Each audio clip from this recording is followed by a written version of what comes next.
Hello, it's Paul Driscoll here, aka the Drisk from the RGDS podcast. And this is me continuing my series of the best game of a letter arcade edition. And this is for the letter S, we finally got there. This is a series where I thought I'd imagine per letter on a system. If I could only choose 5 games of that letter for the arcade, what would they be? So I'm not coming at it from the most historically important or most beloved by most people, but for me personally, what 5 games would I choose today if all others disappeared, if I could only have 5 of these cabinets sat in my room? Of course, as usual, I'll give loads of honourable mentions, and my word, there's a lot on the letter S. Of games worthy of your time. And, yeah, the letter S took me simply ages. I mean, to put it in perspective, I must have gone through about 500 games. There really is that many for this letter. And I liked enough of them to actually record 200 games. There was a lot of footage, a lot of hard drive footage sort of taken up as I recorded this. Of course, you're not going to see all 200. You're going to see a selection of that. But to be honest, it's a large chunk of it. There were so many I just couldn't mention. And, I'll try and put as many in the intro as you can see here as I'm recording for the video.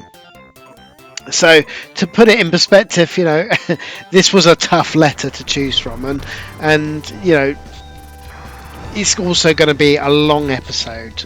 It's going to be epic, but I think hopefully you'll enjoy it. So stick around, and you can always watch it in multiple sections if you wish, of course. Anyway, as mentioned, this series is a bit of fun, really. I mean, it's just an excuse to highlight some awesome games on the arcade machine. So the next time you're looking through your fully loaded emulator device, hopefully there'll be many mentioned here that you'll may have forgotten, or it might encourage you to play through. I mean, sometimes you might not have even heard of these games, and that's what it's all about, is to rekindle lost memories and also encourage people to play some of the games that never get talked about, and that's why I love doing this series so much. So strap in, it's going to be a really, really long episode, but hopefully you will enjoy. Okay, let's go on to my top 5 choices. And for my 5th choice, after much switching around in positions, I decided to go for the game Shinobi, released by Sega, of course, in November 1987. I think most people know this game, but it's a ninja game that has you play Joe Musashi, who must rescue the ninja kids from the Iga clan and the evil Zed ninja clan. So armed with your shuriken and a samurai sword, you have to clear the room. You also have the ability to clear the room with magic, and our protagonist must go through 5 rock-hard levels to defeat this clan. Now, to many, you may be surprised how low this is on my list, and to be honest, I'm kind of surprised as well, because I do love this game, and I'll be honest, it did originally have a 3rd place spot on my list, but as I've kept on playing more and more of the games and thinking of all the games in the letter S, I just had to drop it down to a lower and lower positions, and part of that is, as much as I love the first couple of missions really, and the first few levels are so iconic, I could never get enough of them, but I personally find the subsequent levels after those first 2 levels gets rather weak. It becomes rather lazy in my opinion, so that's why it dropped down a few steps on the list. But of course, there's so much iconic with this game. The fantastic music by Yasuhiro Kawakami, and it does reward you with memorizing. So if you're into that sort of game where it's about memorizing patterns, I've seen some amazing gameplays. Some of our listeners, actually Pipes for example, can just single credit this and does an amazing job, really shows his skills. But for me, I do love it, hence why it's made the 5th spot. But there's thankfully there is ways to play this game. It is on the Sega Ages for a variety of the systems like the Switch and things like that, and the 360 had a version. The version you're seeing here is, of course, done by Main. And yes, you've guessed it, Arcade Club in Bury has this game as well. So you can play it on the original hardware there. So always thankful for Arcade Club in Bury in the UK. Such a wonderful place. Going back there in October. Can't wait. Okay, for my fourth choice, I decided to go for the fantastic Sega Rally Championship. Now, it was released in January in 1995, and this was one of the first games moving across from the Model 1 boards of Sega to the Model 2 boards.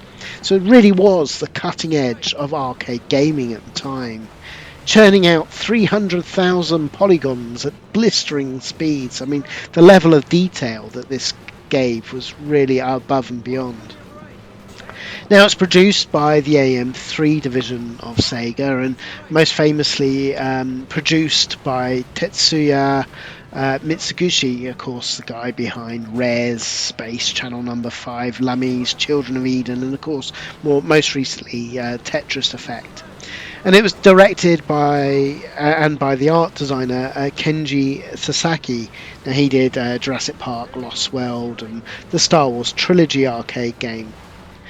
I mean, basically, this is a game dear to my heart. I mean, I adore all three Sega Rally games in the series, and I did nearly go for Sega Rally 3 because, you know, it's got the best graphics and I do love it. But eventually I went for the nostalgia winning me over. I used to play this at a rock nightclub in Birmingham in the UK called Edward's Number 8. It used to be upstairs. It was a single arcade machine. And I used to play a ton of it there. When I probably should have been getting drunk more with my mates, but I was getting drunk driving. But there was just something that always compelled me to the game. It was the power sliding around the 4 tracks, and it just never got old.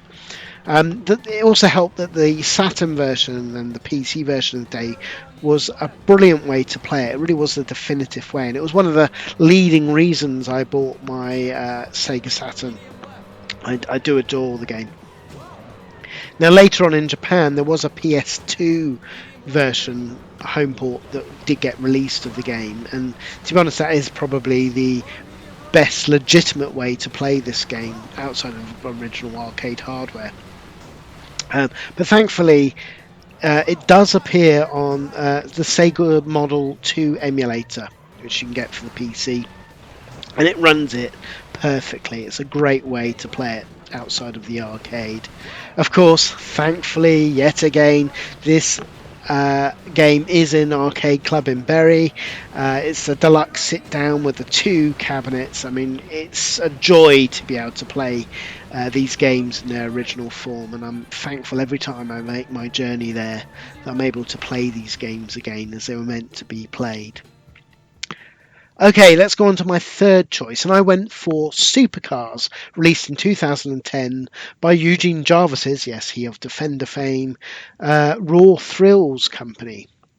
Yes, I know technically the title of the game is Fast and the Furious hyphen Supercars, but I don't care.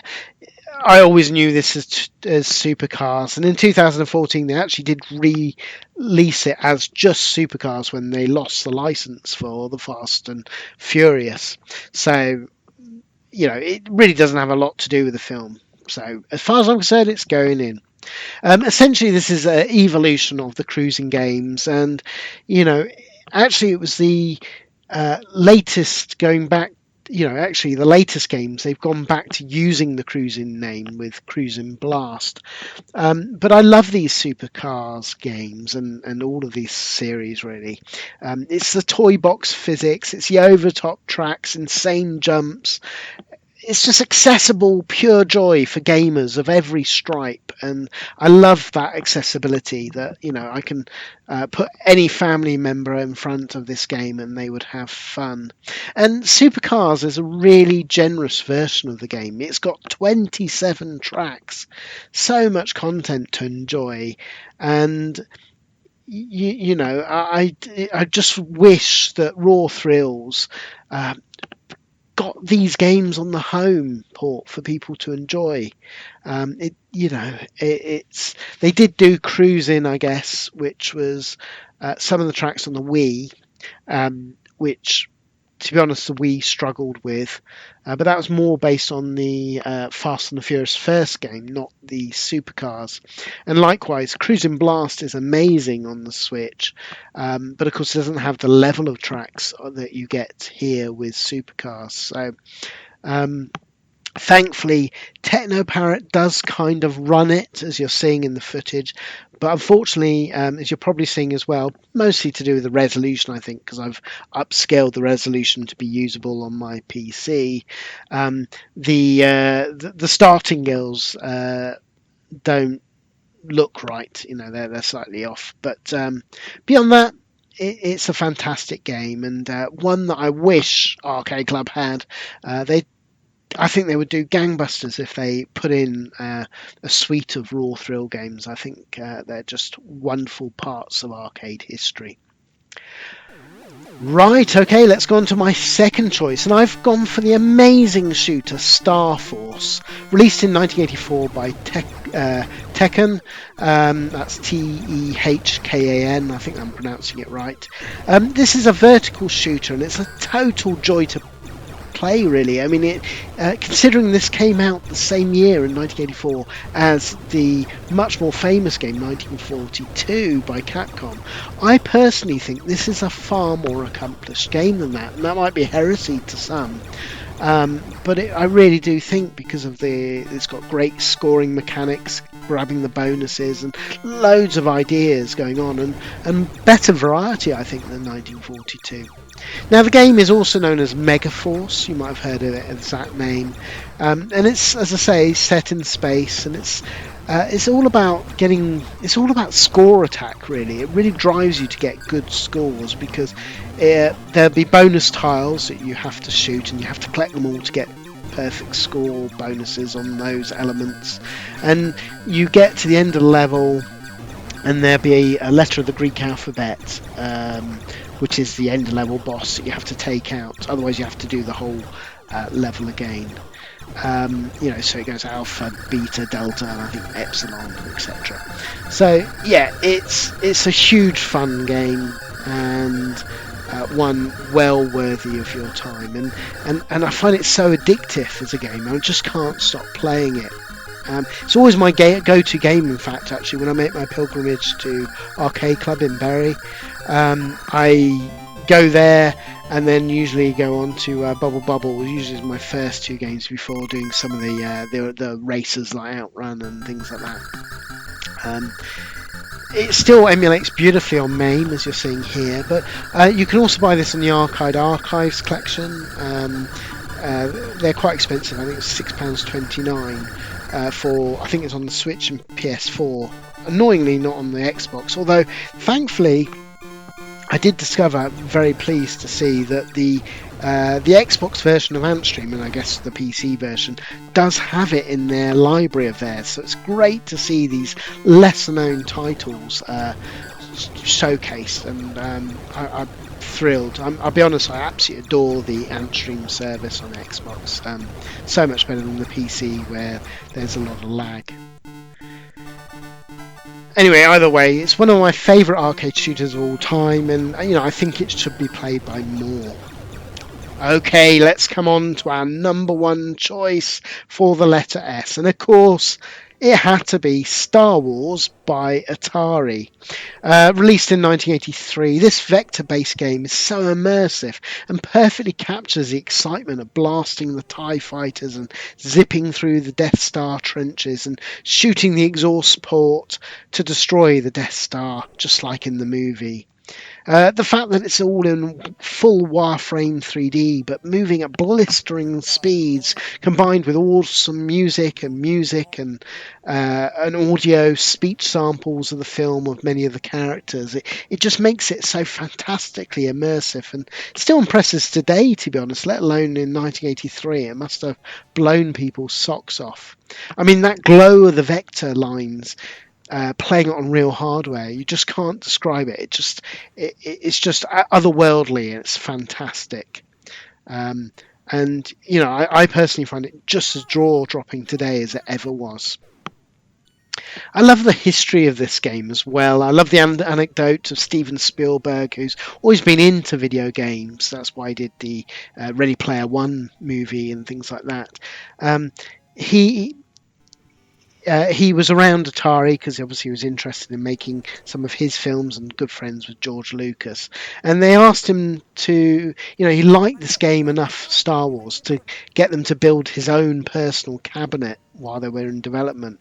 So when it arrived, they were surprised when he complained. He said, "Where's the missing force button?" You see, what it was when Atari were developing the game, they'd actually added in a debug button that slowed things down to half speed. It was so they could get through the game and make it easier to find errors and debug the game properly. But Steven Spielberg had got used to this in the game, playing it in their dev version, so he wanted it on his version because I guess it made him feel like a boss and get through much further in the game. So, not to disappoint, the Atari boys went to his house and they added this debug version button on his cabinet as well, actually labeling it up as the Force as he described it, written under the button just for him. I mean, I must admit, playing the game today, I could do with that button, particularly when you get on some of the later stages. It is a rock hard game. Now, I probably know this game better from the home ports. It had a fantastic Spectrum, Atari ST, and Amiga home ports. The C64, unfortunately, couldn't really do the wireframe stuff, so it did its own thing. But they were really impressive, the home ports back in the day. But the first time I personally saw this in the arcades was quite late on, really. You've got to remember, I wasn't as lucky as people like Kingy and others that had arcade machines on their doorstep. It was always on holiday somewhere, and to be honest, we didn't often go places that had arcade machines for the sort of places my parents went. So it was difficult to see a lot of these games. Now, the first time I saw it, I still remember to this day, it was I don't know, it's probably about quite late, circa 1994. I was still at high school, still at school, and me and my friends had just seen Ferris Bueller's Day Off, or Bueller's Day Off. I'm always corrected on that by Kingy, and we thought we'd do our own adventure, so we went on the bus. We skipped school for a day, three of us, me and two mates, and we went to the nearest arcades, which was Western Supermare, nearly an hour away, and there was so much highlights on that day. I mean, I particularly remember I bought in a second-hand store for the Amiga Covert Action and UFO. I mean, what a duology of fantastic games from my Amiga. I mean, I love those. But of course, the other highlights was playing all these arcades, and we would play NBA Jam and all of these great ones, and WWF. But the one memory I have is in a dusty corner at one of the arcades was a sit-down cabinet of Star Wars, and I'd never seen it before. And obviously played the home ports. So I went there, and I think it was like 20p ago, or it was certainly cheaper than a lot of the others, might be even 10p. But it was a full Vectron sit-down experience, and it blew me away. I mean, I must have put so many 20p's, and we'd saved up a lot for our trip, our adventure, because we wanted to make it special. We wanted it Ferris Bueller's quality of fun, which it was. Now, playing it today, there's many ways of doing it, actually. One of the ways people don't realise is for the GameCube, there's obviously Rebel Strike, which was the final game in the Rebel Leader series. And what people don't realise with Rebel Strike, it actually has the 3 Atari Star Wars games hidden away on it. Now, this can be either done by beating the game, or you can enter a password and, of course, then enter the game yourself. And so it's great that you can play this legitimately if you require that it's on these games. And Rebel Strike doesn't go for crazy prices. You can get it pretty reasonable. It also has a discoing Darth Vader as he wanders up to the arcade machine when you unlock it, which is kind of cool. Of course, as you're seeing here, I mean, MAME runs it beautifully. If you've got pretty powerful PC hardware, you can do all the effects to try and make the vector really pop like it would in real life. But of course, you can't beat the real thing. And yes, you've guessed it, Arcade Club in Bury has that sit-down cabinet with the vector. It's also got the stand-up one as well, if that's where your memory takes you. And it's just wonderful. I adore playing it every chance I get. But also, it's wonderful seeing young kids and things play it at Bury and see that they are still in as much awe as I was back in 1994 when it was already an old game. I mean, it's lovely to see the look on people's faces playing it, because it really is such a special game, and that's why it had to be my top one title for the letter S. Now, I also should note that you can also play it on arcade Antstream. I was really pleased to see that they got quite a few of the Star Wars games, considering it's licensed. So it's lovely that they had these games as well on the system. So yeah, that's my top 5 list. So that's what I personally chose. So anyway, there you go. That was my top 5 games for the letter S that I personally would choose. But I know there are many other amazing games. In fact, I can hear you all screaming at me now. Where is Street Fighter 2? I hear you call. So let me go through the many, many big hitters and honourable mentions that just didn't make my personal top 5 list. Okay, let's address the big series that, of course, didn't make my list, and it was, yes, I can hear you from here, Street Fighter. Now, I appreciate the game's huge importance, but I've never been that into the fighting genre. There's a couple that I enjoy, but I've always been a fair weather friend of the fighting games. I just never got into that scene. I don't know. I never wasn't very good on the Amiga that I had, Street Fighter 2, and I only knew a few people with the SNES, so I just didn't probably play it as much as a lot of people. But that's not to say it's a bad game or anything like that, but I am of the hit and hope variety of gamer. Bash all the buttons and see what happens, and I've just never could be bothered to learn all the moves, but not taking anything away from the game. But there's loads in the Street Fighter series, and I'll briefly go through them all here, because I think it's interesting to sort of see all the different variants. I'm sure I'm missing out some of them. There were literally hundreds. But of course, the series started in 1987 with Street Fighter, the first one. Now, this was done by Takashi Nishiyama, who would famously leave Capcom and go to work for SNK and build up the fantastic rival King of Fighter series, Art of Fighting, etc. He also did, incidentally, Moon Patrol and Section Z, Avengers and LED Storm. So, a real veteran game designer. And, for this, he had really many ideas, and he undoubtedly, with Street Fighter, took the genre forward. I mean, when you look at fighting games like IR Kung Fu and Kung Fu Master, there was such different beasts to what he produced. Now, of course, compared to the sequel, it hasn't aged well, but it had lots of interesting ideas, like the big buttons that you would bash for extra. You would hit it harder to punch harder, and interesting ideas like that. It didn't really work, but it's at least unique. But ultimately it is a little janky, and it just hasn't aged well, but an important part of gaming history. So fast forward on to 1991. So this is like a few years later, and Capcom passed the Street Fighter series to Yoshiki Okamoto. Now, this man was already a legend of the industry. I mean, he started off making Gyrus and Time Pilot for Konami, famously being fired from Konami because Time Pilot was supposed to be a racing game, but he did his own game instead.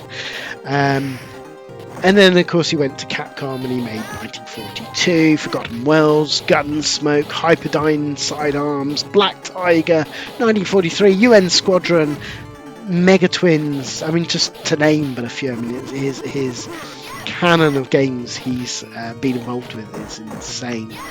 He even was involved in producing the producing element of Resident Evil. So it's hardly surprising, though, that, you know, at the height of his game, that Capcom handed this man with this many hits under his belt to make the game Street Fighter II World Warrior. And it, although it must have really upset Takashi, who made the original, you know, it clearly was a good decision because he took all those ideas of the first game, but he worked with fantastic art designers to come up with really memorable Street Fighter characters that you played. I mean, Chun-Li, Blanca, Guile. I mean, everyone you could immediately picture when I say. I mean, they are sort of burned into the mindset of so many people. Such is the quality of the game design. They also did amazing music and, you know, really catchy, and there was a smooth graphics, amazing special moves, and what started as a glitch in the game, the cool combo system, all adding to the depth of the fighting game that had never ever been seen before. I mean, I can see why on its release this was a revelation. I mean, single-handedly it dragged the arcades to a new lease of life. The single game of Street Fighter 2, it really did bring back the popularity of the arcades and was a large part of the success of the SNES console because it had an exclusive Street Fighter 2 in the home. It really was the only way to play it until, you know, the Mega Drive port that came later and the 3DO turbo version that came even later than that. But for those first couple of years, this was the only way to really enjoy the experience in the home, because you certainly didn't get it. I mean, the home ports were terrible. I still cry over how bad the Amiga version is. But for me, you know, I mean, I do enjoy the game and I do the genre. But as I mentioned, I'm a button bashing, you know, just a casual player, I guess you would say. I mean, I enjoy it in small bursts, but I don't have the passion that a lot of people who love this game do.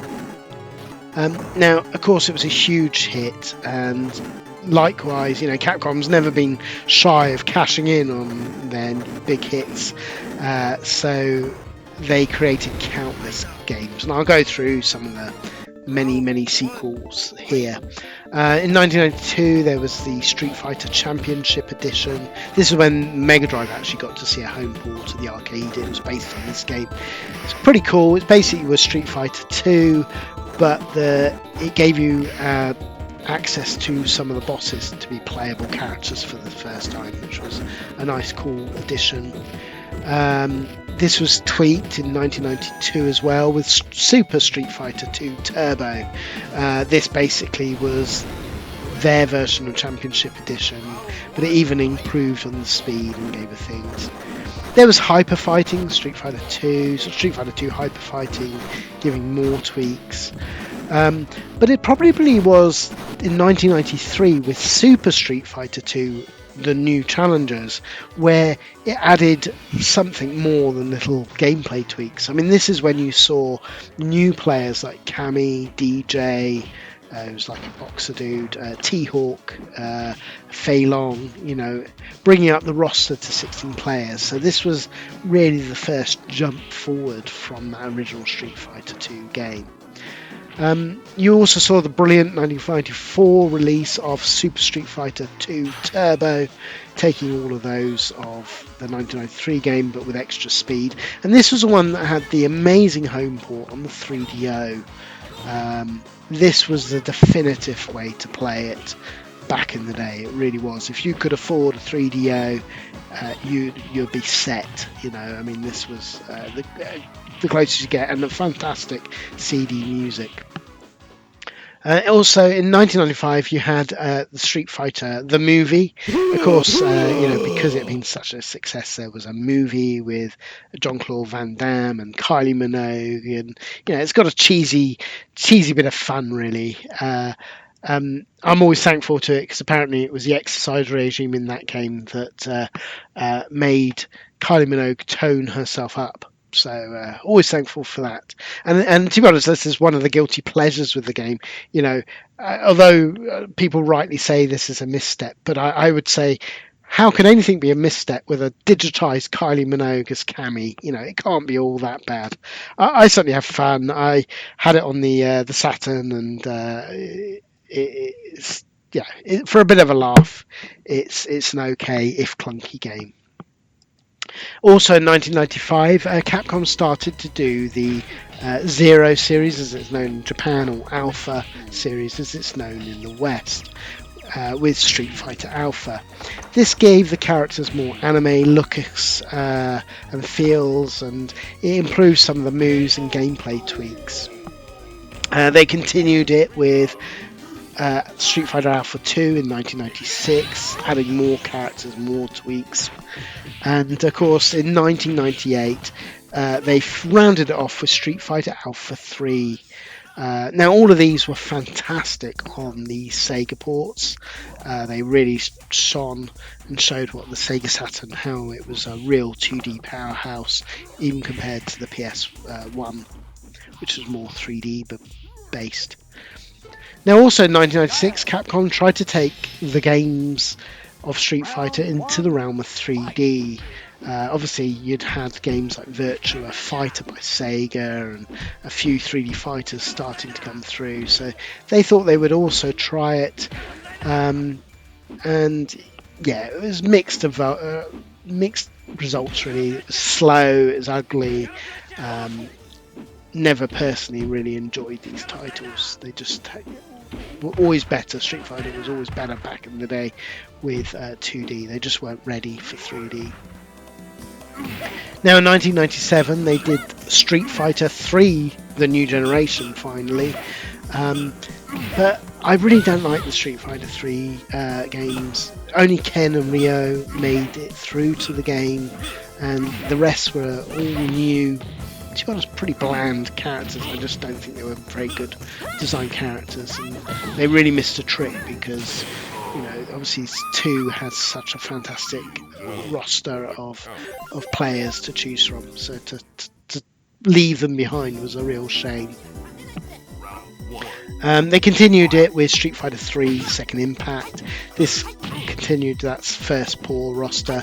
They did add Hugo, who's the wrestler dude that you met in Final Fight, and Urien, the character.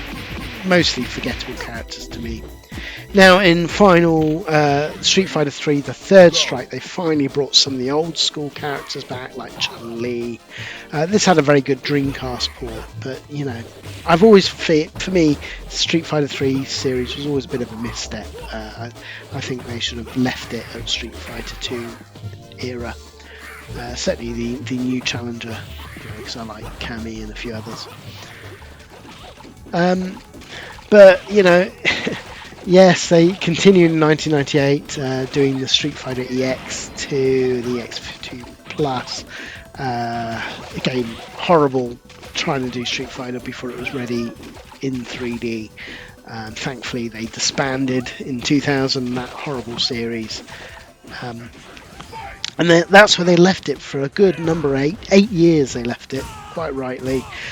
Finally coming back with Street Fighter 4, released in 2008.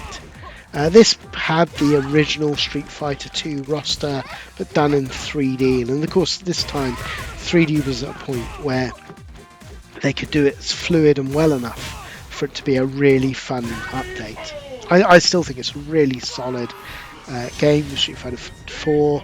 You can, of course, buy it typically cheap on the modern consoles even today. Also, Technoparrot runs it very, very well. Now, of course, they did do Street Fighter 5 and 6, but these were only home ports, so I'm not going to discuss them here.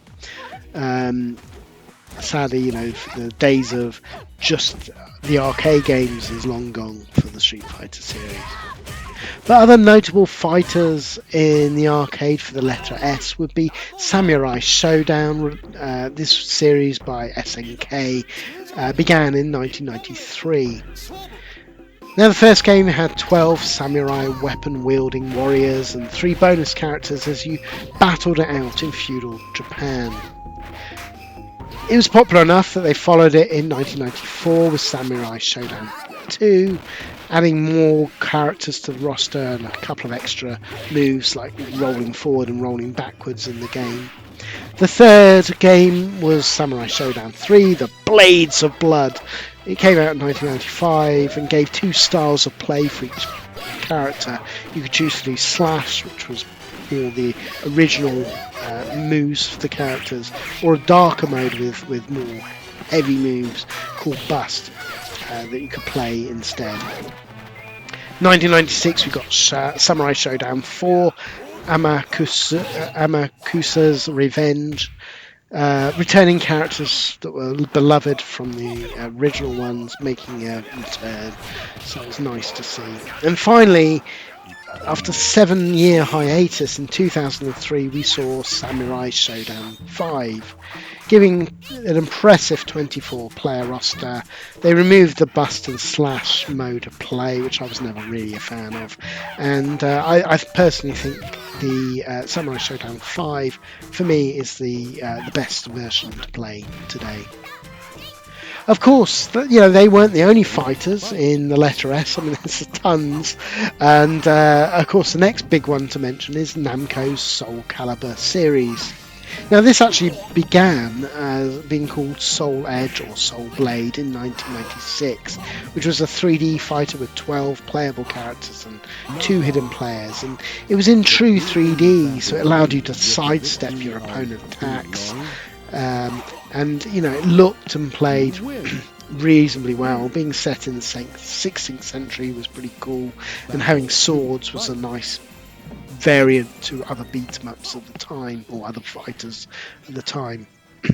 Now, the second in the series is one that I think most people loved the most, being released in 1998. This had improved graphics, better roster. It had the amazing Dreamcast port, which is of course where I played this to death mostly back in the home. And you know, Soul Calibur is really the one that most people remember the most with the series. Now, confusingly, Soul Calibur 2 is the third in the series, and it was released in 2002. This is a great version as well. It's got better character designs, more players, and rather coolly, the home ports had unique characters that you could, playable characters you could choose. So if you bought the GameCube version, you could actually play Link from Legend of Zelda as one of the fighters, or if you bought the PS2 version, then you could play Heihachi from Tekken, which is a nice, cool touch. Now, the last one in the arcades was, of course, 2005, Soul Calibur 3. This tried to add more stories and things to the thing, added a survival mode. It was enjoyable enough, and it was the last in the arcade series. Of course, parts 4, 5 and 6 were only console exclusive games, but of course, you know, continuing on the tradition. Now, other one-off fighters under the letter S worthy of note would be SNK vs Capcom, released in 2000 by Capcom. This allowed you to finally determine the true king of fighters, allowing you to pit SNK's finest against Street Fighter's finest, seeing who would win in a fight. It was great for, you know, fans and casual gamers like me alike when it came to fighters. Playing, you know, SNK versus Chun-Li was awesome. Now, another great Capcom series that I love with the letter S was, of course, Saturday Night Slam Masters. Released in 1993, it had Hagar from Final Fight and unlicensed wrestlers duking it out in the ring. It's a fun little fighter, often forgotten about today. And finally, for Capcom fighters, at least, there was Star Gladiator Episode 1, which was released in 1996. Now, this was a sequel to their Plasma Sword game. I mentioned it in the letter P. And it's like that. It's set in the 24th century, and it has players duking it out with laser swords. So basically, it's Soul Calibur, but with laser swords and set in the future. What's not to like? I certainly have a lot of fun with this one. But of course, that's it for fighters. But of course, there's so many other big hitter games that many people would be surprised didn't make my top 5. But it's such a difficult list to choose from. But there's so many games that I could have chosen. And let's start with the big granddaddy of them all, the Space Invader series. Starting out in 1978, Taito's Space Invaders was a gameplay revelation. I mean, it was made by Tomohiro Nishikado. He'd already wowed the world with the 1975 game Gunfight, being actually I think it was the first game that was put on microchip. And here with Space Invaders, he took the idea of Atari's Breakout, which was huge in Japan at the time, and thought, well, what about if you just shot the blocks? What would you do? And as he knew that Star Wars was a film taking the world by storm at the time, but he hadn't seen it, he decided to do a space scene game. So instead of basing it on monsters from the film, he based it on the only sci-fi book and film that he knew, which was War of the Worlds. That's why they look more tentacly creatures. But, even so, these games are so iconic and are still pretty amazing to play today. I mean, I can see how this blew people away. Now, there's oodles of ways to play this game, and the recent, although vastly overpriced, Space Invader Invincible collection on the Nintendo Switch has all this and all the sequels perfectly emulated if you want to play it officially. Also, it's on Antstream service, which is kind of cool. But my preferred way to play it actually these days, if I want to go there, is on Technoparrot. Because there's the Nessic A Live version of Space Invaders, so it was like a newer release that came out in the arcades, and they gave the backdrop as you'd expect with that half planet, and it's got the overlays done right. I just find it's for me one of the closest ways of playing the Space Invaders that I personally remembered growing up in. I think Space Invaders, when I played it, was at the place where I got my hair cut. It had the machine there. It was one of the few places in the place I grew up which had an arcade machine, so I did play it quite a bit. Now, of course, Arcade Club in Bury does have Space Invaders 2. It's essentially the same game as the first. There's a couple of gameplay tweaks, but there's that one. And as the series went through, there was Return of Space Invaders released in 1985, but obviously I'm not covering that. That would be under the letter R. But it was decades later, in 1990, when we saw the first true sequel, of course known as Super Space Invaders 91, also known as Space Invader 90 or Majestic 12 Space Invader Part 4. Now, this took loads of great gameplay ideas and levels. Particularly a note is the Fab Cattle Mutilation bonus rounds. Absolutely great. Then a few years later, there was Space Invaders DX, released in 1994, which added extra Taito characters into the mix. But my favourite of them all is Space Invader 95, which is also known as Ak and Vader. This is a brilliant update offering fun, playable characters, nice variety of levels and bosses. And really, that was the last official arcade release of a Space Invader game. I mean, well, there was the Space Invader light gun shooting game called Space Invader Frenzy, released in 2017, but I'm not going to even show that. I mean, it's not really a sequel, it's just a cash in on the name, really.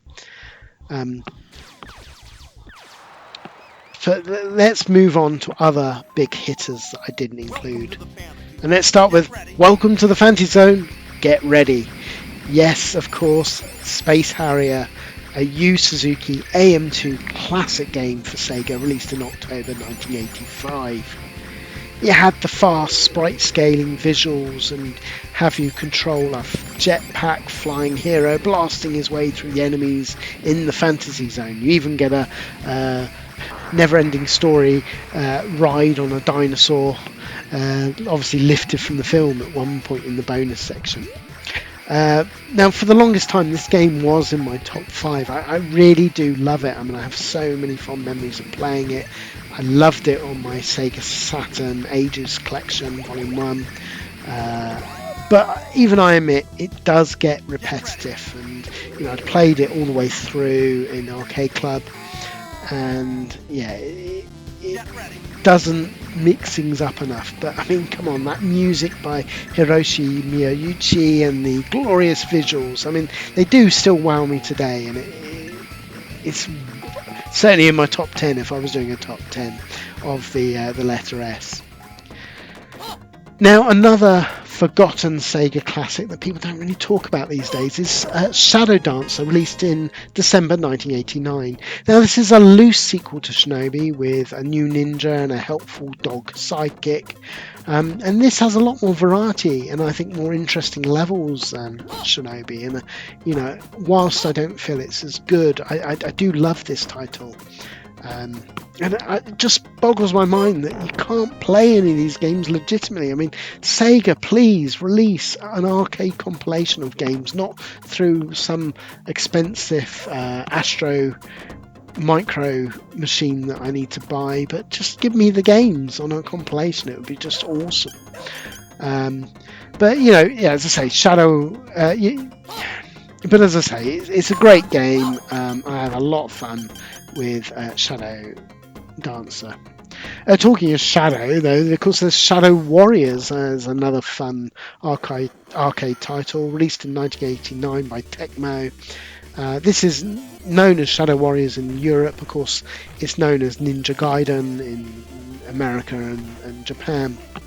The arcade version is vastly different. It's a beat 'em up with which is of course completely different to the NES more platform-based games. And personally, I much prefer the NES iteration. I'm not that much a fan of the arcade version, but I know how beloved it is by many. It'd be churlish not for me not to include it here in this long episode of Games to Try.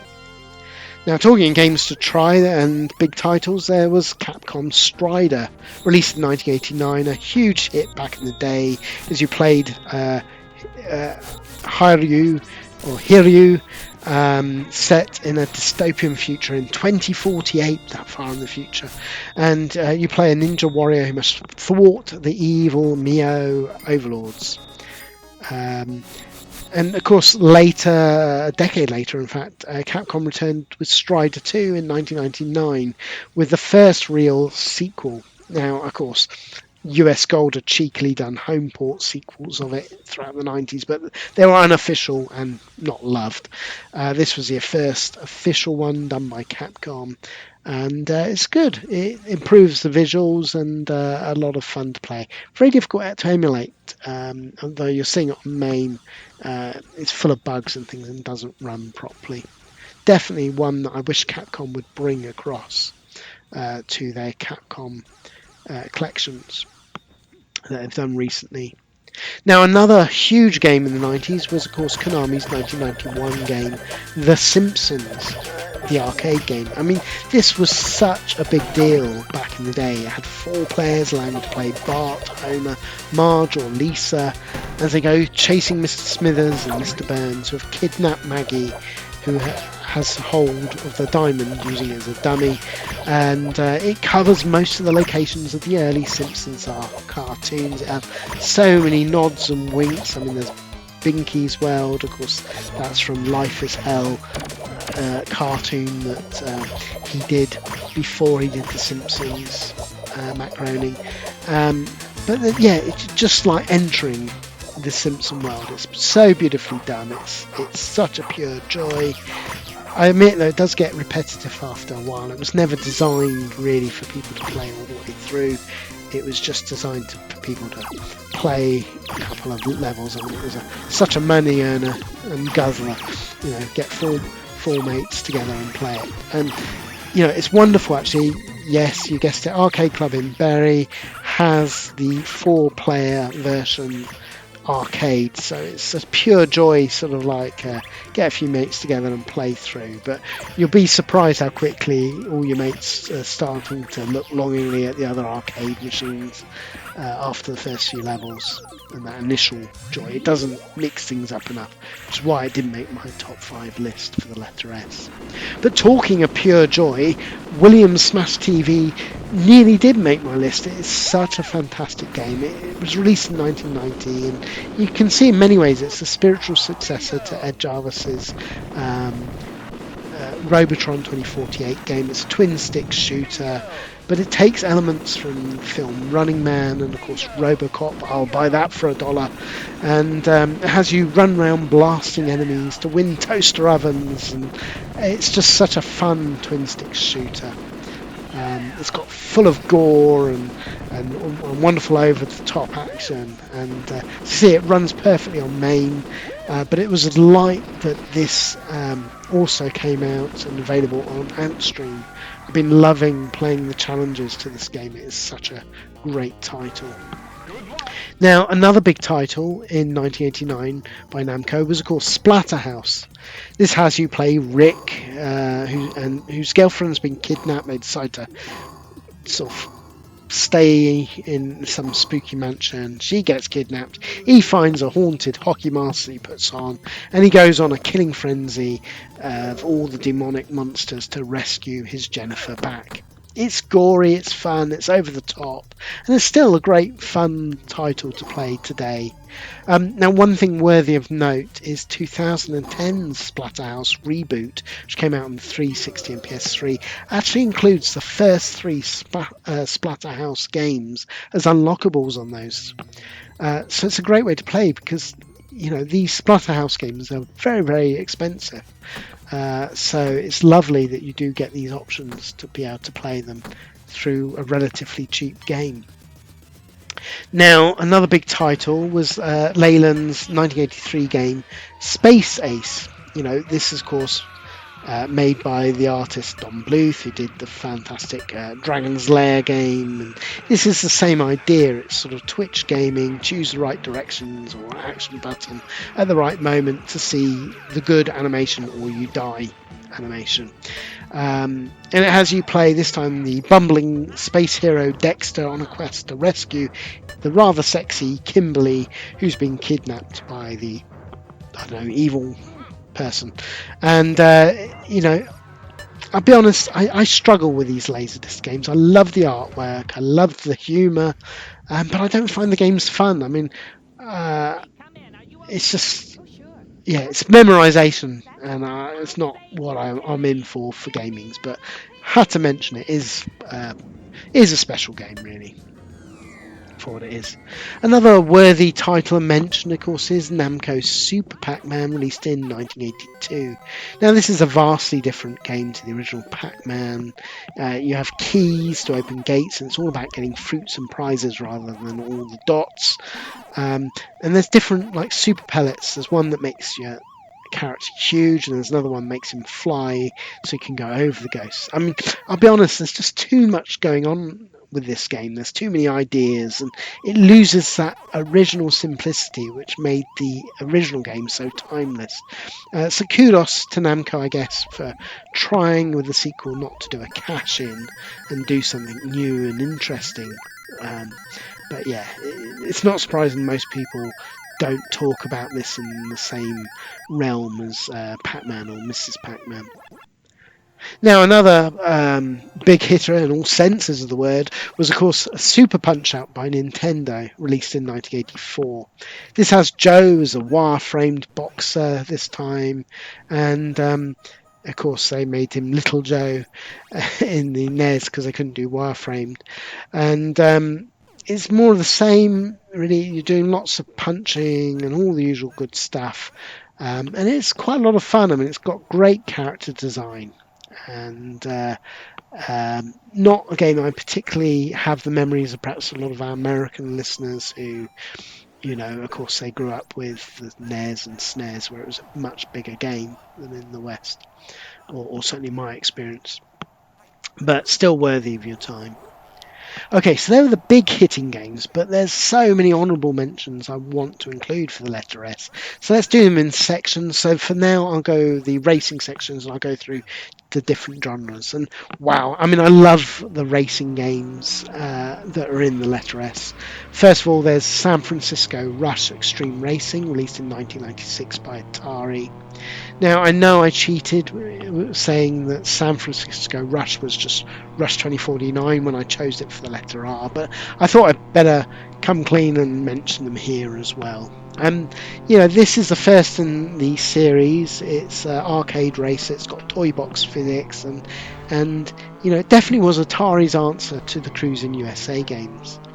It also had a pretty good port on the PlayStation and N64 if you were to play it today, because it's quite difficult to emulate it. To be honest, I struggled. 1997, of course, saw its first sequel, kind of an add-on more in a lot of ways. It was, of course, San Francisco Rush, The Rock, the Alcatraz edition. Now, this had all the tracks of the first game, but included additional ones, including, yes, Alcatraz, the prison where you're racing around. Now, this does appear on the Midway Arcade Treasure Volume 3 on the Xbox and PS2 and GameCube, and I really must stress this is such an important compilation to pick up if you worry about legitimacy, or even if you don't, because, to be honest, a lot of these games that work on these consoles don't really work on even MAME even today, so it's an important way to sort of still access and be able to play these games. So definite big recommend for me, because you can often buy the third edition quite cheaply. Now, finally in the series was, of course, San Francisco Rush 2049.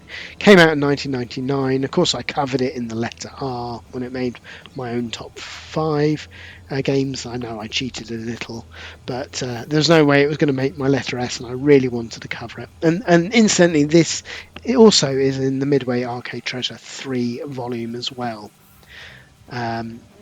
Essentially, it was a Dreamcast port, but it's a lot cheaper to buy the Midway Arcade Treasure 3 collection than it is to buy the Dreamcast of San Francisco Rush. Now, one racer that nobody ever talks about is the fantastic Storm Racer G. Now, this is made by a Chinese company. It's Wallap in 2014. It was published by Sega in the West, but I've never ever seen this in the wild, and it's such a shame because this is one of the best arcade racers I've played in recent years. It's got the great boosting techniques of Ridge Racer and the Sega Blue Sky visuals. It's got stunning music, really good music, and I just wish that Arcade Club would consider getting it, because I think it would be such a boon to their collection of games to own. For now, though, the only way I can play it, sadly, is through the Technoparrot emulator. It does emulate it perfectly, and it's the footage you're seeing now. It is truly amazing. Now, another arcade racing game is, of course, Raw Thrills Superbike 2. So, alongside doing supercars, they did Superbikes and Superbikes 2. Now, again, technically, it's the Fast and Furious Superbikes released in 2010. It took all that was great about the first game, being basically cruising on a bike, but massively extended the number of tracks. It's got all the original tracks of Superbikes, added the new ones. Of course, being on a bike, there's some additional things you can do. Stunts when you do jumps for extra speed speed and points, and you know, it's just great. It's one that I always make a beeline to. You often see it in arcades. Even though it's 2010 game, it's often still there, such as its staying power in modern arcades. Now, thankfully, Techno Parrot Emulator does run it, and although sadly some of the tracks freeze and don't work, and the starting girls don't display properly, but there's enough content here to have fun. But my word, again, why can't Raw Thrills release these games? They're not producing them anymore. Why don't they release them on modern consoles? I'm sure they can make some good money on these games. I mean, any title that lets you play a Robocop style character, or somebody who clearly looks like Arnie from the Terminator, is a massive amount of fun, and it really does need to be played by more. Now, of course, another big racing series is the Sega Rally Championship. Of course, I chose the first one in my top 5 for this letter, but the sequels are equally worthy of note. In 1998, there, of course, was Sega Rally 2, the Sega Rally Championship 2. This had upgraded visuals for the most part. It was pretty much the same game. Had a great home port on the Dreamcast and Windows platform, and was still probably the best way to play it today. Finally, there was Sega Rally 3, which came out in the West in 2008, and it's an awesome sequel. And if it wasn't for my nostalgia kicking in, it probably would be the one I would choose of the 3 games. It just plays so well, and I love it. I do know that Arcade Club in Leeds, not Bury, does have Sega Rally 3, but I've not had the chance to go there. It did have a 360 era digital port, and I imagine on the PS3 as well, called Sega Rally Online Arcade, which was essentially Sega Rally 3. But you know, due to licensing, this sadly isn't available anymore. Apart from on my Xbox 360, may it continue, because I at least can play it on there. Now, thankfully, Techno Parrot has it emulated, and it's emulated really well, so it's still a joy to play.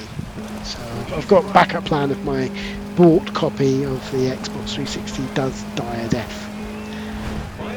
But there's so many other racing games in the letter S to enjoy. I mean, of course, there's the Super Hang-On, released in 1987, a Yu Suzuki hit, being the sequel to Hang-On from 1985. Essentially, this added more tracks, more variety, a nitro button that made you do extra speeds, and fantastic, amazing music that really upped the ante in every way of the original Hang-On game.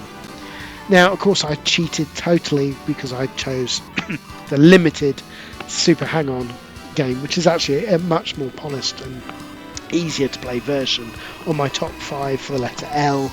But, you know, I felt I ought to mention the original game here. Now, released in 1989 was the SCI Special Criminal Investigation game by Taito.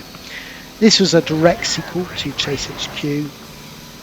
It never grabbed the same heady heights of the original game though, and this time your partner can shoot out of the car window as you drive, and has some cool weather effects going on over the original game. But yeah, it's just not, something is missing. It's not as fun as that original game.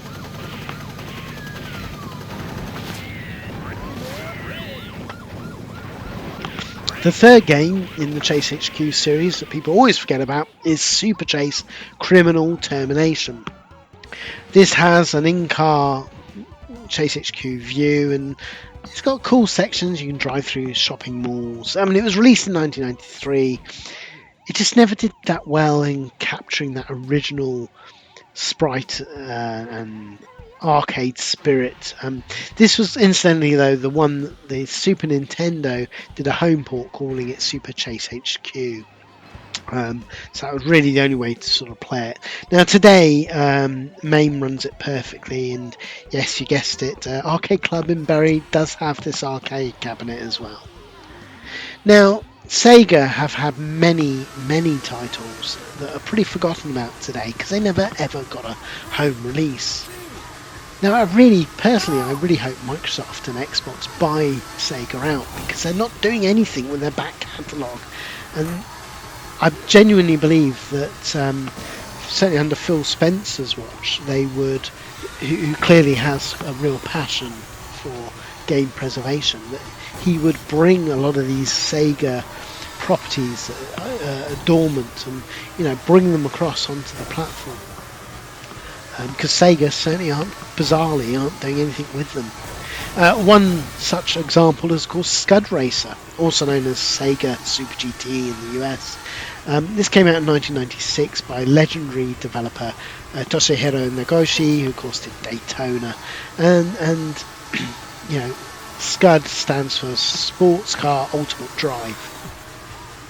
This is basically the Daytona racing mechanics with more fantastical, interesting tracks. The following year they did 1997 Scud Race Plus, which you're seeing here. Basically it was the same game, but they added in a super beginner mode that bizarrely let you shrink down to a toy size and race around bedrooms. But beyond that, it's the same game really. The game sadly never ever saw a home port. It got cancelled for the Sega Saturn, and they just never looked to do it for the Dreamcast. It got cancelled there as well. So it's a shame, but thankfully the Sega Model 3 emulator does emulate it pretty well. So that's a good way of playing this game. It's definitely one that I think Arcade Club you need to have in your collection as well. Maybe I'm just too selfish with wanting the world, but I would love to see Scud Racer. Now, another criminally overlooked Sega racing game is Sega Race TV, released in 2008, and the last racing game that Yu Suzuki had some involvement over, although it was really just he was brought on as an advisory capacity. Now, essentially it's sort of setting fun racing to a TV show. So it's mixing in elements of F-Zero with lots of speed boosts, craziness, all over the top commentating to add to the live and fun full-blown action. Now, the fact that most people have never even heard of this game is really quite heartbreaking, although I totally understand why, because I've never seen it in the wild in the West, and I was desperate to play this for many, many years because I'm such a fan of Yu Suzuki and knew he had some capacity of involvement with it. Thankfully, Technopower Emulator finally does emulate this as well, and so I finally got to play it in the home, but boy, this is one that I would love to see in the arcades.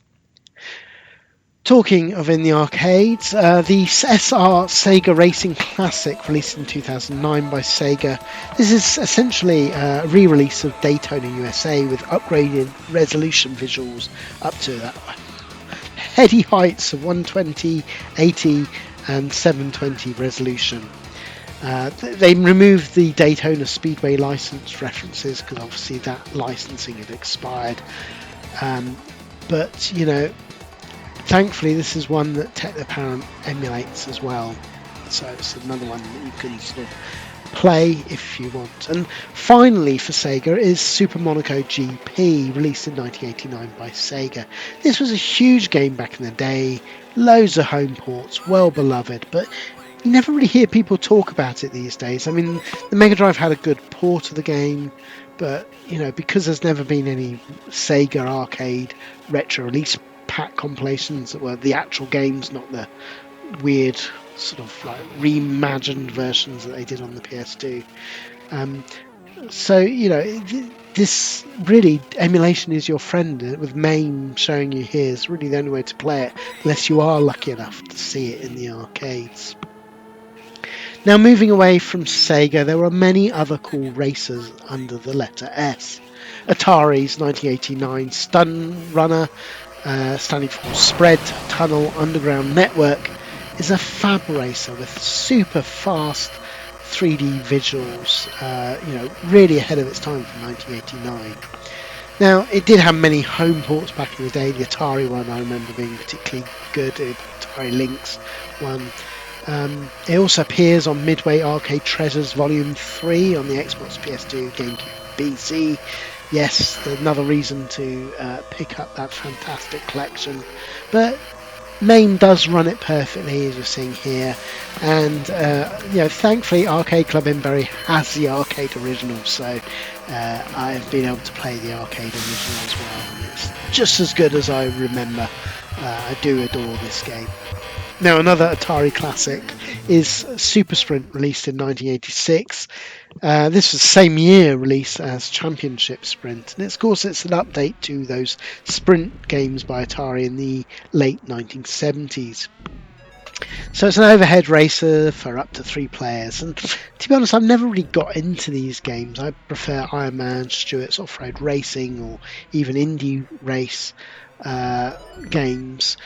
But I do realise how beloved this is by many, and it's another one that also appears on the Midway Arcade Treasures Volume 1, not 3 but 1, on the Xbox, PS2 and GameCube and PC, so there's many ways to legitimately play it alongside MAME today as well. Finally, for racers, is Bally Midway's 1983 game Spy Hunter. This is an overhead racer with a variety of gadgets, oil slicks and guns, and basically was James Bond in his car. In fact, there was going to be originally a James Bond game, but with the James Bond music, but they just couldn't get the licensings lined up, so they used the Peter Gunn theme instead and did that for the game. Now, okay, it's not a game I'm personally that much of a fan of. I much prefer the 3D reimagined versions of Spy Hunter that came out on the PS2, Xbox and GameCube era instead, but it does appear on the Midway Arcade Treasure Volume 1, and also I noticed it's on Antstream as well, so there's many legitimate ways to play it alongside MAME, as you're seeing here. Now, incidentally, I should mention, just for giggles, there was a sequel of Spy Hunter called Spy Hunter 2. It's absolutely terrible. You can play it on Midway Arcade Treasures Volume 2, but many consider this is probably one of the worst sequels of all time. I don't know if I go that far, but it's there on MAME or Midway Arcade Treasure 2 if for the morbidly curious. This is a long episode and I do apologise, but hopefully you're seeing many gems of this fantastic library of games under the letter S. I mean, let's have a look at Sega arcade games for Star Wars, of course. Now, of course, I chose Atari Star Wars as my number 1 game for the letter S. They also did Empire Strikes Back and Return of the Jedi. But in 1993, Sega got the license for Star Wars, and I love the games that they produced. I mean, first was Star Wars Arcade that came out in 1993, and that took the idea of Atari Star Wars, but with textured visuals and setting it in the Return of the Jedi era. So you're doing the big battle of Death Star 2. Now, I struggled to grab footage of this game, so I'm showing you some YouTube video footage here, but it does also have a good port on the 32X. So if you've got all the add-on and stuff, that's another way to play it, but of course it's not as impressive as the original arcade. Now, it should work on I think it's the Model 2 board, but for some reason I just couldn't get it working through the emulator. Now, even more impressive, though, was Star Wars Trilogy, released by Sega in 1998. This took you through all 3 of the films this time. Included shooting gallery sections, lightsaber fights, and it's a ton of fun. And I'm so glad it's emulated on the Sega Model 3 emulator. It's also on at Arcade Club in Bury, which I'm showing here. I thought I'd show you the original hardware, because again, I was struggling to get this running in the home. Now, another great Star Wars game released by Sega, and their last big hurrah, was Star Wars Racer Arcade, released in 2000. Now, actually, the home ports are probably better, especially on the Dreamcast, with it having a lot more content and tracks to race on.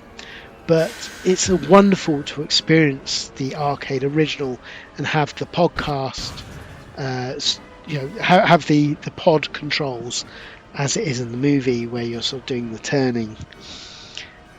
Now, of course, there's many ways to play this, and fantastically recently there's the home port remaster of the Star Wars pod racers games that you can buy on the modern consoles. Obviously, taking the Dreamcast and original and sort of improving the graphics slightly. Still addictive to play today, and I heartily recommend picking that game up from the digital sale. Finally, though, for Star Wars was, of course, Namco. When they got the license, they released Star Wars Battle Pod in 2015. This again covers all 3 movies and has you fly through the sections, blasting out all the enemies. And what's cool about the game is you're sort of in an enclosed dome with a projected screen, so you can look in any direction facing forward and see the action. It really immerses you. It's sort of VR without VR, and it blowing on your face, giving you a sense of speed. The game is a total joy to play, and I'm so happy to see it at Arcade Club in Bury for free play, because to be honest, in the arcades when I saw it before, I'd only played it a couple of times because it was £2 a go, and you've got a limited time no matter how well you play it. So it was a lot of money to outlay. So wonderful Arcade Bury. You can play it to your heart's content, or at least until you're not hogging it for other patrons that want to play it as well. It's a very popular arcade machine there, as you can imagine. The game is emulated on Techno Parrot. I mean, you do miss some of the wow factor because, of course, you haven't got the projected dome, although it has a slight curve to what it's displaying. But it's a great way to play it as well. Wowza! I told you this was going to be a long episode, and I haven't even gone through the shooters, which there are so many to discuss. Okay, let's start with Scramble, released in 1981 by Konami. It is a true classic. It's truly groundbreaking. It's the first true multi-level shoot 'em up. It was the first to do refueling of your craft. Now, it's not a game I particularly gelled with. I just passed me by back in the day, and I never really had much love for the game personally, but I do get its importance. You can buy it for arcade archives, and MAME, of course, runs it perfectly, as you see here. Section Z, meanwhile, released in 1985 by Capcom in the arcade, is a jetpack hero called Captain Commando. Yes, that was his name, and not related to the later Captain Commandos, I'm sure, but it was made by the team who made Gyros and Time Pilot, that worked with Yoshiro, and it is a fun top game, and it's one that thankfully is in the Capcom Arcade Stadium Volume 1 that has this game, so it's great to be able to play it legitimately, or you can play it on MAME Arcade. Now, talking of shooter classics, one must mention Stargate, which is, of course, the sequel to Defender, made for Williams by Ed Jarvis's new company called VidKids, after a successful Defenders.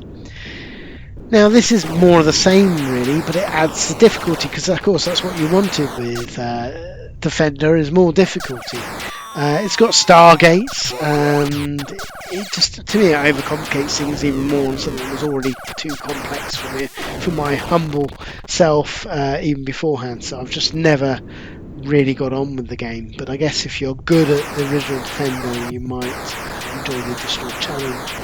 It did appear on the Midway Arcade Treasure compilation, and it emulates perfectly on MAME, as you see here. But one Defender game that people never even realise it is around is, of course, a wonderful third game in the series called Strike Force. It's the third Defender 3, really. Released in 1991 by Midway. This actually makes the game more playable for us mere mortals, and I actually got quite into this one. It's a lot of fun. It's got lots of ideas going on. Never sadly saw a home port. I guess 1991, it was just seen as a bit of old hat, but MAME does emulate it perfectly, as you can see here. Now, another great shooter is, of course, Sexy Parodius, released by Konami in 1996, and it's a continuation of the brilliant parody series of Gradius. parodious. You see. Now this is one of my favourite in the series. Actually, it's got guest appearances of other Konami games, and it's got had a fantastic port of Sega on the Sega Saturn and the PS2, which is the Sega Saturn is where I probably played it the most. But as you can see here in today's world, MAME does emulate it perfectly. That can be seen here. I would love to see a parodious collection though to be done for the modern consoles. But talking of great Konami shooters, there is of course the 1986 release of Salamander, also known as Life Force in the US. It's also the sequel to Gradius, which we knew as Nemesis. It's very confusing. Why they couldn't just stick with one name, I'll never know. But Salamander is how I know it, and to American listeners it'd be Life Force.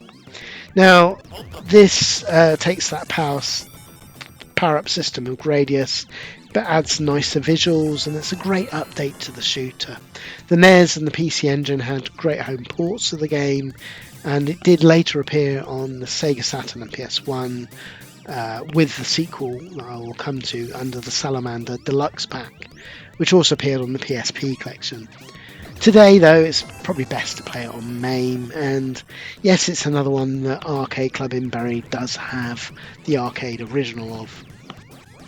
Now, a decade on from there was Salamander 2 released by Konami.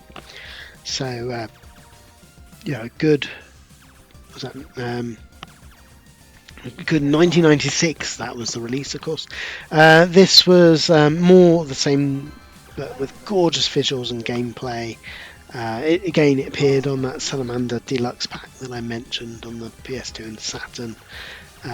But again, it's another one that plays perfectly well on MAME, and it's another one that is often in an Arcade Club in Bury. It's in a section on the county cabs where they do swap the games round, but the last few times I've been there, it does have this game. Now, other great shooters, of course, are Silkworm, released in 1988 by Tecmo. This has you play a helicopter or a jeep. So player 1 plays the helicopter, player 2 plays the jeep, and has you blast the baddies as you scroll through. I really love this game, and it has such a great home port, particularly on the Amiga where I played it. So it's very dear to my heart. But I still think it holds up. It plays really, really well. Thankfully, MAME emulates it because it's another one you don't often see anywhere. But another great, talking of great shooters that are dear to my heart is Jaleco's Saint Dragon, released in 1989. This is an awesome, if rock hard, horizontal blaster.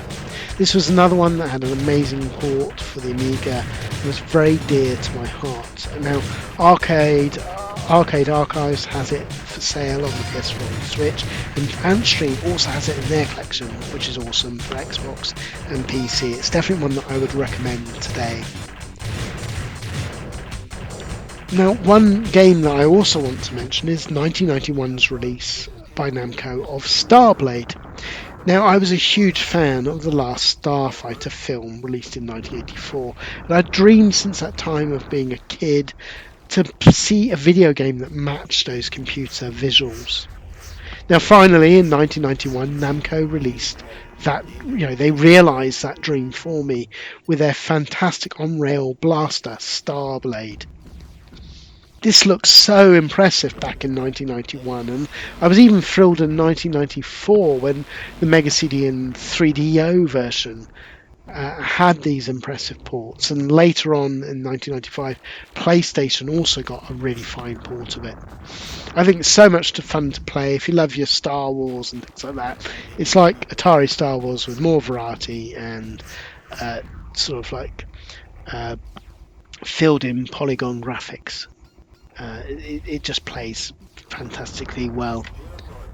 As you can see, MAME runs it perfectly here, and sadly, really, that's the only way to play it outside of, quite some expensive ports now to buy on the respective platforms back in the day.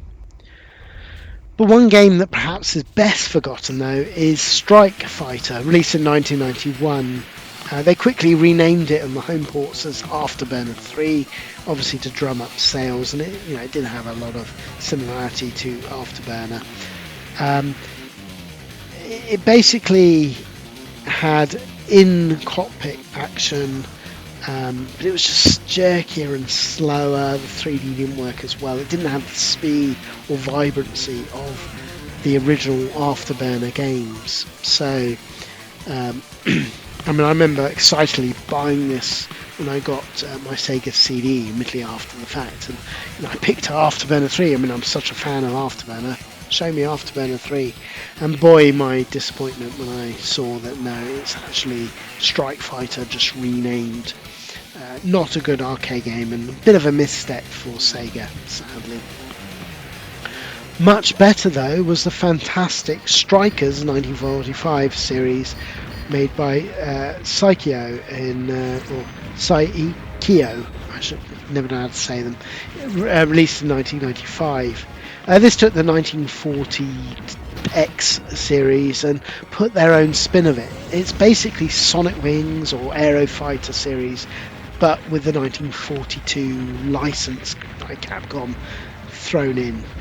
It's a great game, great shooter, particularly if you love your aero fighters, you'll know where you stand with it. It had amazing ports on Saturn, PS1 back in the day, but as you can see, MAME emulates it perfectly today. Now they would follow this up with Strikers 1945-2 in 1997, offering more of the same blasty action. And again, it had many good home ports and is available on many of the modern consoles. Then in 1999 we got Strikers 1945 Plus. This was actually the Neo Geo port of the game, and it remixed the first two games together with gameplay improvements. Also in 1999 there was Strikers 1945-3 that was released. It's also known as Strikers 1999 confusingly.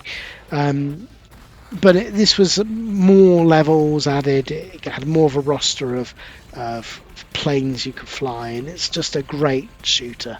I really do love the Striker series, and it's nice. There's so many ways to play and purchase this game legitimately. You can buy them digitally, or there's part of again, I'm going to say it now, the Saikyo collection. There's volume 1 and volume 2 on the Switch, for example, which is a great way to play it. The game collections are well worthy of picking up. I'm not sure if these appear on Antstream. I know they've got some of the other shooters by them, but yeah, it's a good collection nevertheless. Now going back to 1988, and the never mentioned 1988 shooter called Scramble Spirits was released. Now this was a hit on the Master System, by Sega. The arcade original had been mostly forgotten about now, which is, I think, a real shame, as it's a nice shooter really. But talking of shooters that no one ever talks about today, you've got to mention the Banpresto SD Gundam games. Now, actually, it started off, I can understand why the first game wouldn't get talked about. It's the SD Gundam Psych Salamander, released in 1991. This has a cutesy robot, and it's a horizontal shooter. Now, I'm not a fan of this one. It doesn't use the license to good effect, but it's there, I guess, if you want. But much better is the second game in the series, which is SD Gundam Neo Battling by Banpresto, released in 1992. This is a much better use of the license, and is a really solid vertical shooter based in the Gundam universe. Now finally, for the Gundam series, there was also SD Gundam Sango Kushi, released in 1993, and this was back to that horrible cutesy horizontal shooter, and like the first one, it's better than the first one, but wasn't for me. A far better use of the license was Banpresto's Super Space Fortress Macross game. Now, this was developed by an NMK. I love the development team. They worked on so many games that I love, including that Saint Dragon we were just talking about. Now, This, of course, is based on that famous manga and anime series, and it's a fabulous vertical shooter and a real hidden gem for a lot of people. It takes a lot of inspiration actually from the Raiden series, so you're doing like the bombing routines, etc. And if you love your vertical shooters, you need to give this game a go. I did see that this version actually was in Arcade Club. The first time I saw it, the last time I went, so it was not on the retro floor, but near on the second floor in the Japanese section. So it was lovely to see this game here. Likewise, there was Super Dimensional Fortress Macross 2, released in 1993, also by NMK and Banpresto. This is another great sequel. The focus is more on score competitiveness, so it's a great one if you're a score junkie and that's what you strive for. It's definitely another one that's worthy of your time. Now, another great shooter is Sukuugulentia, aka Terror Driver, which is a racing shooter developed in 1996. I mean, it's a solid shooter. I mean, I had a lot of fun with it. It had a good Sega Saturn port. Probably there are better vertical shooters out there, but it is really well done and worthy of your time. Now, another hidden gem vertical shooter is Stormblade, released by Visco Games. Now, this is made by the developer Don Gabacho, who made, of course, the Android Dunos game. And this is a top vertical blaster that needs to be played by more. It really is good. Now, finally, for shooters, we have another hidden gem called Super X. This came out in 1994 by the Mitchell Corporation and developed by Duyong. This is a frantic, over-the-top vertical shooter with great power upgrades. You really feel super powerful when you're playing it, and well worthy of your time. Okay, I think we're done with the traditional shooters. Let's turn our gaze to the run and gun genre. Now, I adore SNK's Shock Trooper, released in 1997, and this is SNK's answer to Capcom's Mercs, although it's only 2 players, not 3. I think it's a great update. It improves in every way that game of Mercs, and it gives more variety and better graphics. Now, I believe you can pick it up on the arcade archive collection on the Switch and PS4. You can buy the individual game, and that's a great way to play it. Obviously, MAME, as you'll see here, plays it perfectly as well. Now, SNK followed this up again with Shock Troopers Second Squad, the sequel, released in 1998. It's more of the same, but it's got more playable characters and other interesting environments for you to blast your way through, so definitely a lot of fun. Now, meanwhile, there is Super Pang, or Super Buster Brothers, as it was known in America. Now, it was released in 1990 by the Mitchell Corporation, and it's an interesting update, although I still prefer the original game. It offers different global locations and also an additional mode that it didn't have, called the Panic Mode, with sort of how long can you survive game. There's wider variety of bubbles, like the hexagon that bounces off at jaunty angles. This was actually the one that SNES had a good port of, so for many gamers out there that perhaps came from a console background as opposed to like the Amiga and computer backgrounds, this is probably the Pang game that they personally have the nostalgic memories for. For me, I personally prefer Pang 1 and Pang 3 over this second one, but any Pang game like this, the 3 original, is worthy of your time. Now, another impressive game worthy of mention is, of course, Nintendo's 1979 game called Sheriff. Here you're being attacked by bandits who kidnapped your girlfriend, and as the cowboy sheriff, you must circle the wagons and take out the enemies. The game works actually really, really well. It's a lot of fun to play, and it shows you how innovative Nintendo were in those early days as well. I mean, you often forget, before Donkey Kong, how many good games that they were producing. Now, one obscure title in 1994 is Steel Force by Eco Games SL. This actually looks like the Amiga game Alien Breed, but with more shooting. And it's quite a lot of fun. I had a lot of time with it. It is missing the polish of the arcade games of this time. You can tell it's sort of like somebody on the home computers. It probably would be more at home on the home computers than the arcades, but they're still worthy of your time. Anyway, let's go on to the light gun games. And the first one to mention is Space Gun. Released in 1990 by Taito. This basically took Operation Thunderbolt and Operation Wolf games meets Aliens and has you blast alien creatures on the space station and landing on planets. Now, it's not as well remembered as the Operation Wolf series, but I think it's a huge amount of fun to play still today, and it emulates perfectly on MAME, but also Antstream fantastically has it in their library as well, so I've been having a blast playing it legitimately through there. Now, another fun game that I personally have a lot of time for is Space Pirates, released in 1992 by the American Laser Games Incorporation. Now, this is done by the team who did the Mad Dog McCree games. So it sports many of the same actors that you would see in the Mad Dog games, but this time they're all dressed up as sort of like space pirates or space individuals, and you're rescuing hostages, and then you're getting crystals set on different worlds. I mean, it's the same thing. If you know Mad Dog, you'll know what to expect. It's more of the same. It's that sort of you either shoot successfully the enemy and it shows you the good scene, or you miss and then it shows you you being warned and losing a life. But you know, I unlike your Space Ace and things like that, I actually have a soft spot with this. I think it works better. That's kind of Twitch gaming where you're actually doing the targeting. It's really difficult to play today. You can emulate it, or there is like a DVD version if you can find on eBay. It's not for sale now. So there's different ways to play.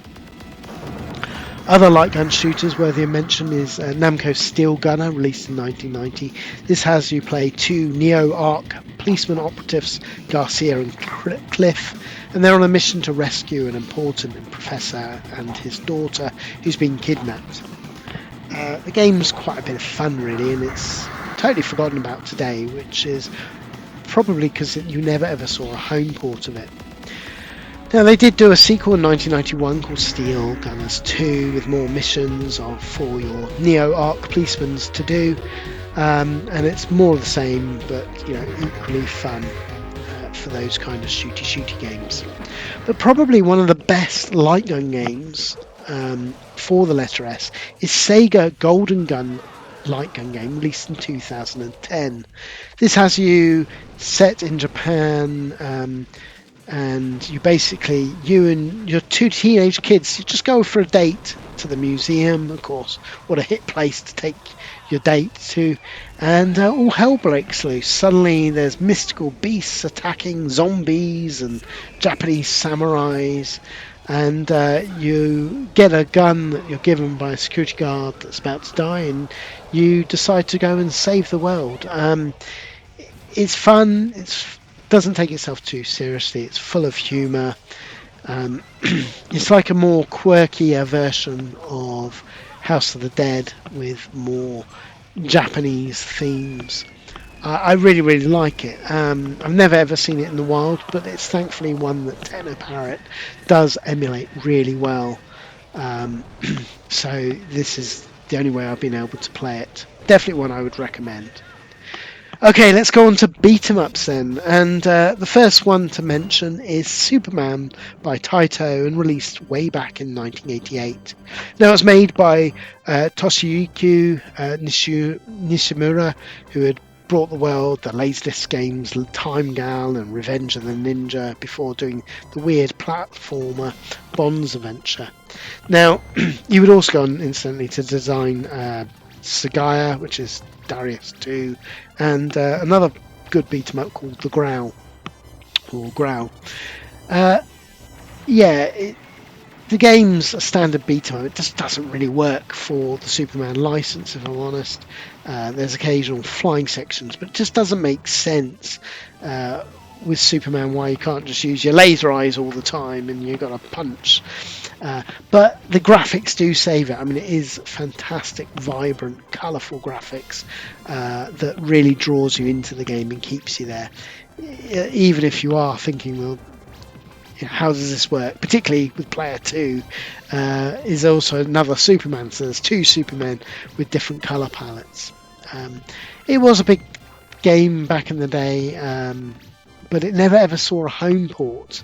So you can't really play it unless you play it on MAME emulation, as you're seeing here, or yes, it's another one in Arcade Club in Bury that also has it.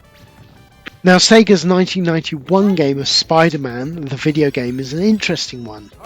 This lets you play either Spider-Man, Hawkeye, Black Cat, or Namor the Submarine.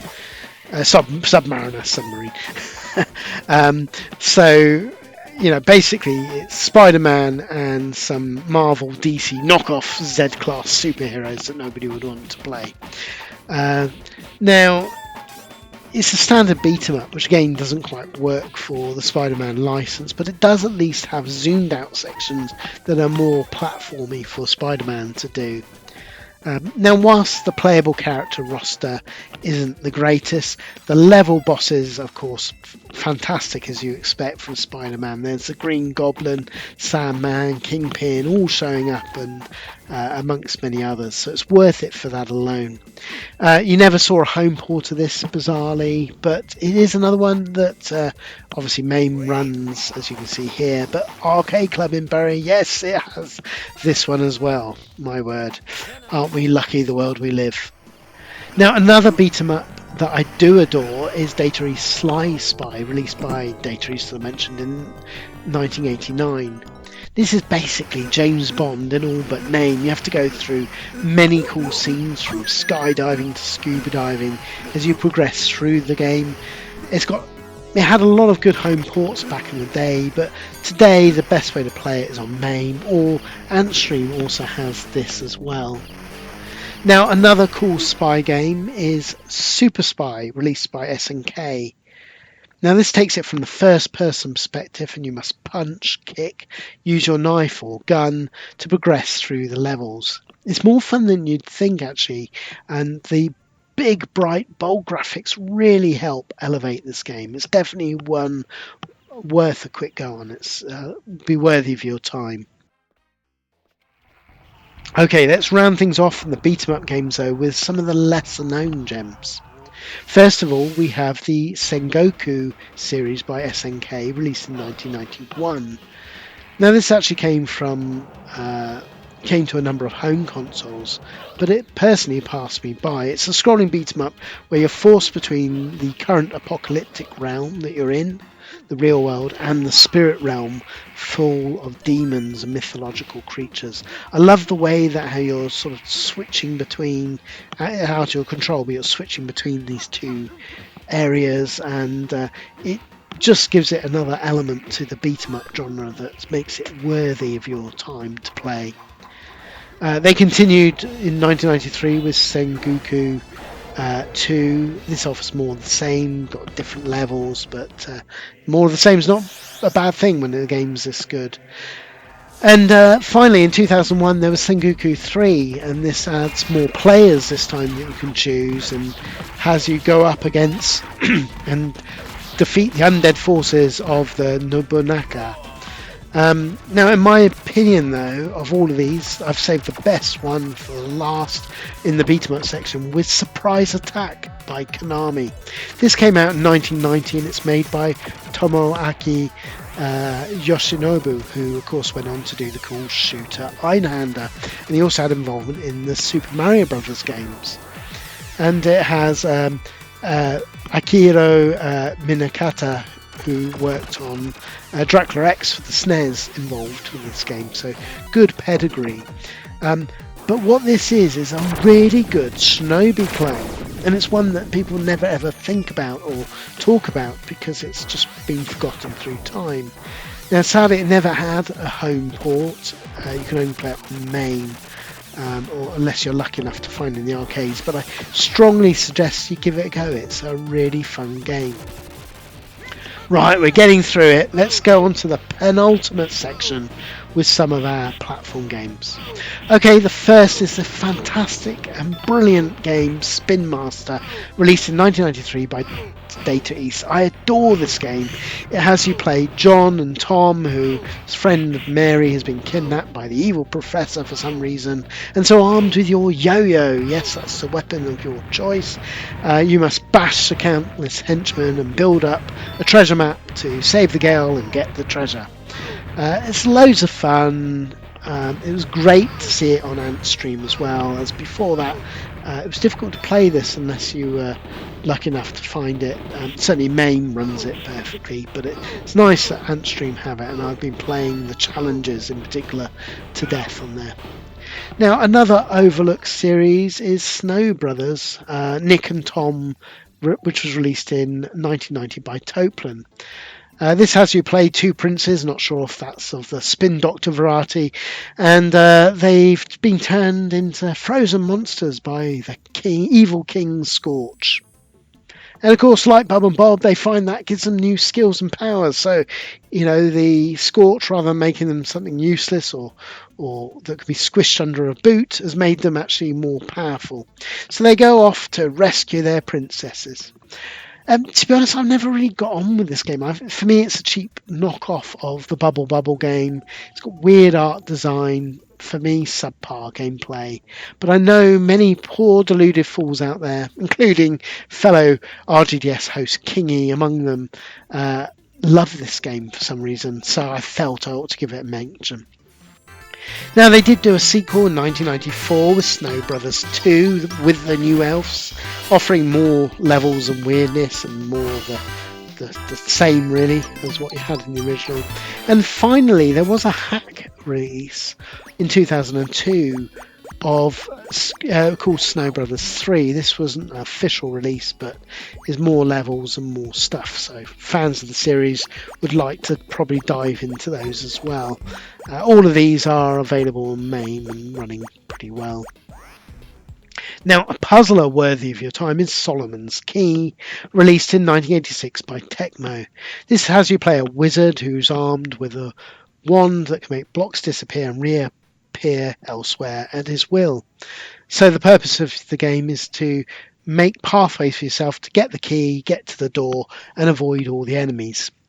I was thrilled to see that Antstream had this game because it had many good home ports in the 8-bit era, but it was lovely to see the arcade original to be able to legitimately play, and MAME does run this one as well. Now, finally, for platformers, we have Susume Mile Smile by Fuki Company Limited, released in 1995. This mixes in elements of Antstream, if you remember that game. You have a little egg that wanders around to the entrances, and then you do like a conga line of chickens with the egg to collect the dots. But your conga line is vulnerable from the enemies at any point in the conga line, so you must quickly snap back, let go of the fire button and snap back to the safety of your egg. It's a really fun game and definitely a hidden gem that people very seldom talk about today. Right, okay, we're on the final section now, I promise. So let's go on with the last few games, and this is the sports games section. So first of all, we have Data East Street Hoop, released in 1994. Now this takes the gameplay elements of the hugely popular NBA Jam, but mixing it with unlicensed street basketball. It's really fun and playable. Probably would have lost a lot the fact that it doesn't have the licenses, but I really enjoy this game. Definitely one to add to the list. But our last series to cover for this video is Super Sidekicks by SNK. Now the first in the series came out in 1992 in the arcades, and it's clearly made by devs who've probably never seen a game of football in their lives. It doesn't have any of the rules, which is no bad thing. But bizarrely, the wrong kit colours for many of the international teams, which is just lazy, quite frankly. Now, much better is Super Sidekicks to the World Championship, released in 1994. This has many improvements of the first game. It's got cool sort of first-person targeting and when you do shootings from certain angles. It's got great celebration animations, and they finally got the color kits right. I think this is the best of the trilogy of these Super Psychic games and the one to play. Finally, there was Super Psychics 3, The Next Glory, released in 1995, which is really the second game again. They just added more of a roster of playable teams. Wow, so there you go. There we have it. It was tons and tons of games to cover for the letter S. But hopefully there's many titles there to sink your teeth into. It really was a tough letter with so many great games that just had to be covered. And now I realise I'm going to a pretty tough letter itself with the letter T. Hopefully won't be quite as many games here, but it's still a popular letter and I can't wait to get my teeth sunk into it. Don't forget to look at my sister channel, the RGDS podcast YouTube channel. We've started putting YouTube versions of our audio podcasts that we do. I think it gives an extra element. We realise most of our listeners just do the audio. You know, they like it when they're walking the dog or out and about, and that's totally fine. But you might enjoy it if you're in love with the videos as well. So please enjoy. I can't wait to do the letter T with so many games to include here. So until next time, keep it retro.